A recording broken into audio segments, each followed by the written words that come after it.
Today, we're taking a look at DJI's latest drone, something a little different from what we've seen before, the DJI Flip, with the main difference being fully enclosed propellers, a bit of a change to the front, and of course, the way it folds. So, let's take a look and see how it performs.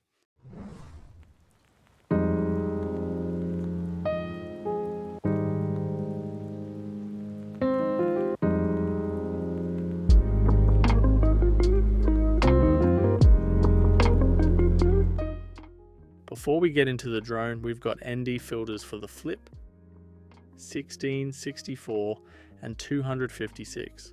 Nothing different from the usual filters from DJI. So, DJI are positioning Flip as an all-in-one vlog drone, essentially combining Neo and the Mini line into something in between, targeting users that want the added safety of a built-in propeller guard without compromising on image quality. As always, the Fly More combo comes with a carry bag, keeping everything tidy and in one spot.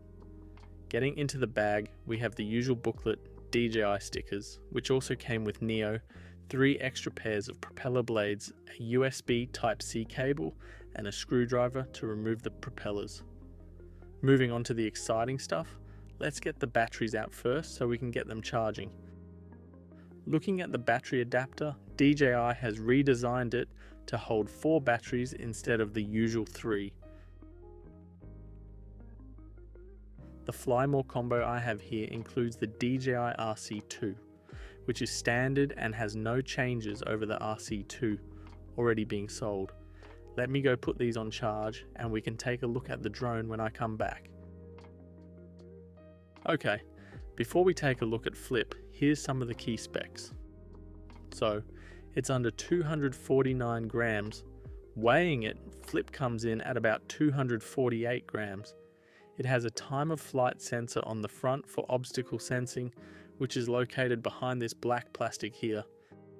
It features a 1.13 inch sensor capable of 4K 60 FPS HDR video, 4K 100 FPS slow-mo, supports 10-bit D-Log-M, supports 48 megapixel photos with an f1.7 aperture, and has dual native ISO as well. It also has all the usual smart modes as well as one press palm takeoff with automatic filming when not using it with a remote controller, just like Neo. The DJI Fly app can also be used with support for audio recording, with the ability to use DJI's lineup of microphones, voice controls, and video filters. Flip uses DJI's OcuSync 4 video transmission technology and has a maximum flight time of 31 minutes. Noting that this is with the remote controller, so not sure if flight time without the controller is more or less. And now, for what we've all been waiting for, DJI Flip. Of course, we have to test how easy it is to flip out the propellers without looking at any instructions. Looking at it, it looks like you pull the front ones out first and then the rear ones. Very simple, very easy. I would go as far as to say it's easier than the Mini. You can only pull it out in the correct order, although you can close it in the wrong order. Now, let's actually look at the drone. So yeah, it's under 249 grams and is a Class 0 drone. Taking off the gimbal protector, we have a silicone sock, which I haven't seen on a DJI drone before. And there is the lens. Above it is the forward-facing time of flight sensor, as well as the status bar, which shows which mode you are in when flying without a remote, as well as the status of the drone. And this is a 3-axis gimbal, unlike some of the leaks suggested. Moving to the bottom of the drone, it features the folding mechanisms, a number of vents to keep the drone cool, and the downward-facing sensors to aid with positioning and landings. And of course, the propeller guards. These look to be carbon rods, which helps keep the weight down under 249 grams. As for replacing the propellers, it appears that DJI wants you to line up the screws in the gaps. I mean, it wouldn't make too much sense to me to completely remove the propeller guards. But yeah, as you can see, the propeller guard is essentially a part of the motor, making up the bottom of it, keeping the weight down even more, as DJI has been doing with its previous drones. And then to keep the weight down, you can also see into the workings of the gimbal. No room for cosmetic plastics here.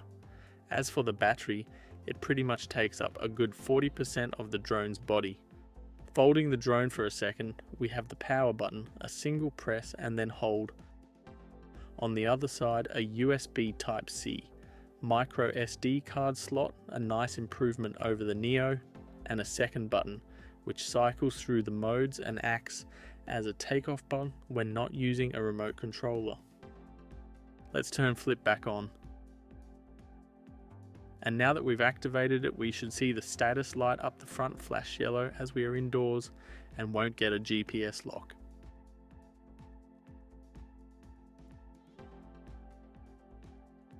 Okay, so before we look at the controller, let's see how Flip works without a remote controller.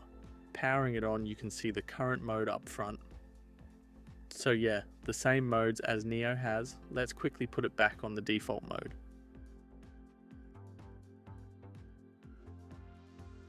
Putting Flip down for a second, let's focus on the remote, hit screen record. So, this is the usual interface for DJI's consumer drones. 1x zoom, 2x zoom, 3x zoom, autofocus, manual focus. We have auto and pro modes, so if we click, we can do JPEG, RAW, 16:9, 4:3 photos, 48 or 12 megapixels. It looks like there are 2 GB of internal storage, same as the Mini 4 Pro, so you will need a micro SD card if you don't want to be disappointed mid-flight. And of course, you have the white balance, ISO and EV control. Quick takeoff, focus track. Looking at the photo modes, we have single auto exposure bracketing, burst and time shot. Video has normal and slow motion. Then the usual master shots, quick shots, hyperlapse and pano. Clicking here we have the gallery with the ability to transfer footage and photos to your phone. Looks all normal. In settings we have obstacle avoidance, brake or off. No going around option. So yeah, all the usual settings you find with DJI drones, so no need to look further. Now we've taken care of that. Let's get Flip into the air.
Okay, so after flying Flip for the past few weeks, how is it?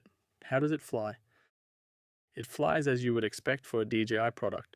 No real issues with the flight experience, no random loss of control flying. So, nothing special there, which in itself is a good thing.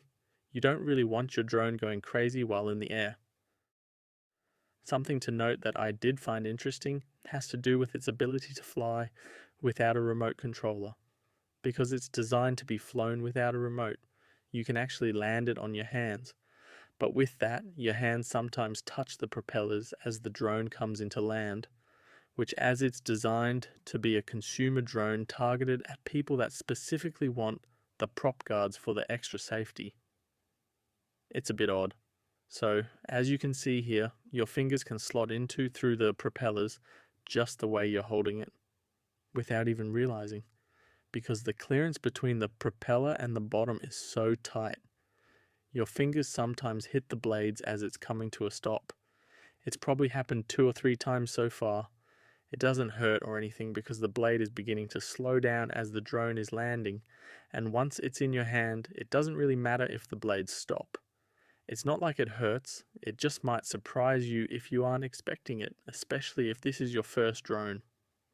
Fairly minor since Flip comes with a remote regardless of the package purchased, so flying without the remote might be something you do a few times when you first get the drone.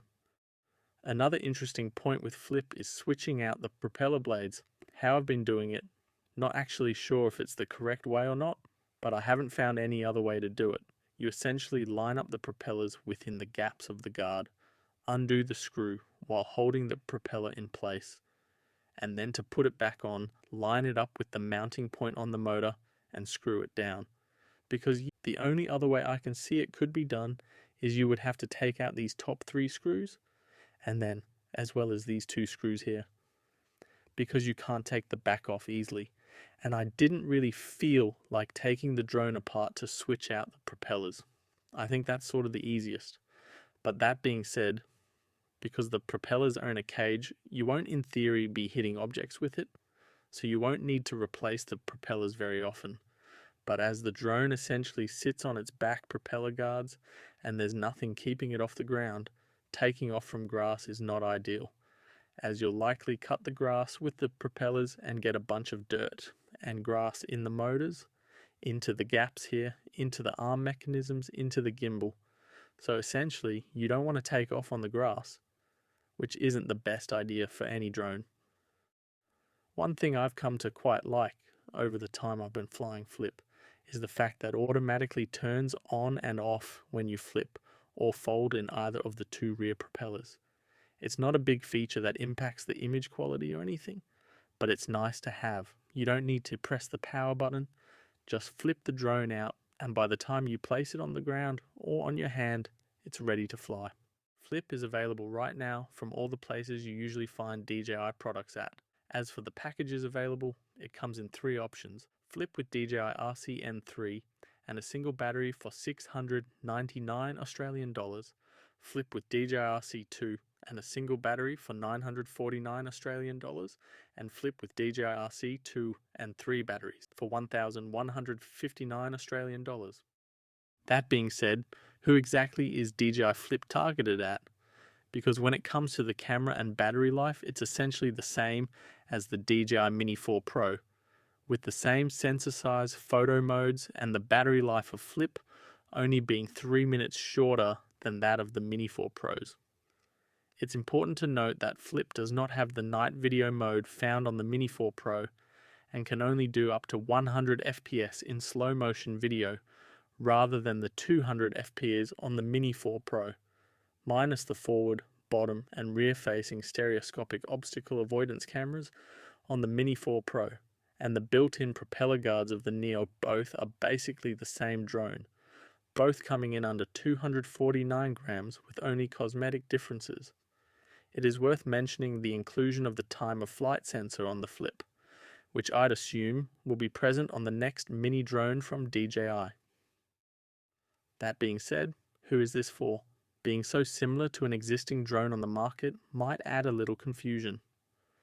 Let's quickly run over the reasons you would consider purchasing the Flip over other drones on the market today. First is of course the new propeller guards. Say you are buying the drone for someone as their first drone, or they are a kid. Having the propeller guards built in provides an additional layer of safety and peace of mind. Second, if you like the ability to fly the drone without a remote, either via the drone itself or using the DJI Fly app, but a drone like Neo just doesn't cut it when it comes to image quality. Then Flip fits perfectly in between, with the safety of the Neo and the image quality of the Mini 4 Pro. A third option is if you do a lot of indoor flying, say for real estate videos, having the propeller guards is very useful in case you bump into the wall or other objects in the house and you aren't interested in flying something like the Avata 2. The deciding factor for a lot of people will be the price tag. Flip comes in $420 Australian dollars, cheaper than the Mini 4 Pro, while retaining a majority of its features and with additional features that might sway the decision towards DJI Flip. Or maybe you just like the Star Wars S design and it would make for a cool looking display when not flying it. So, when it comes down to it, Mini 4 Pro or Flip? If you aren't interested in the more robust obstacle avoidance of the Mini 4 Pro, don't need its extra camera settings, prefer to have the physical safety of the propeller guards and the ability to fly the drone without a remote, and want to spend as little as possible, then Flip is the drone for you. And if you have any use cases for Flip that I haven't mentioned, please leave them in the comments below. I'd be interested to see what other uses people come up with for it. Thanks for watching. Don't forget to like and subscribe. See you in the next one.